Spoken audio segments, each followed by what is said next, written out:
Ok, aujourd'hui je veux vous parler d'un mot que vous connaissez peut-être pas, mais qui pourtant est courant en anglais. Hot. Et j'en avais parlé très rapidement dans l'épisode sur la prononciation de la syllabe OUGH. Et pour ça, j'avais mis 7 extraits du film The Dark Knight. You ought to know, you bought it.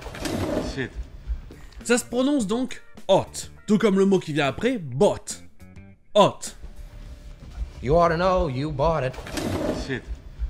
Et comme vous pouvez le voir, hot vient avant le verbe. Mais contrairement à d'autres auxiliaires, il est toujours suivi du mot to. Ought to sera traduit par devoir. Et comme en français, ça a deux sens. Le premier, c'est de conseiller. Par exemple, comme dans vous devez savoir ça, ou alors vous devriez faire ça. Mais le truc, c'est qu'en anglais, il existe déjà des mots pour dire ça. Par exemple, pour dire vous devez faire ça ou il faut faire ça, vous avez must et have to.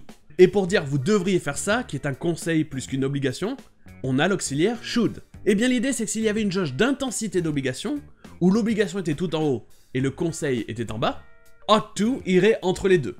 Ce n'est pas aussi catégorique que must ou have to, vous devez faire ça, mais par contre c'est plus fort que juste un conseil, avec should. Turn around in the dungeon!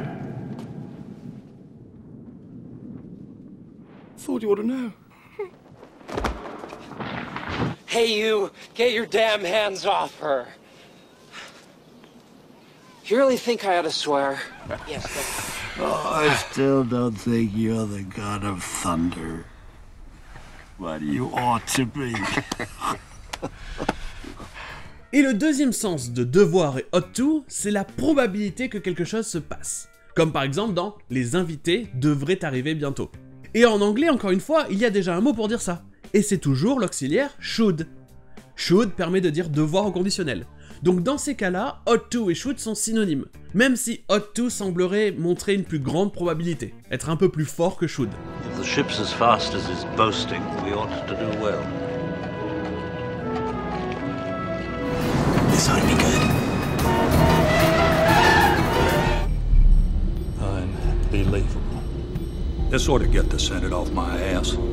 Personnellement, je ne croise pas ought to super souvent. Vous avez déjà must, have to et should qui sont plus courants et qui en général font l'affaire. Ought to n'est pas vraiment présent dans le langage courant anglais de nos jours, surtout par exemple dans une conversation entre amis. Mais si jamais vous le croisez, c'est toujours bon de savoir ce que ça veut dire.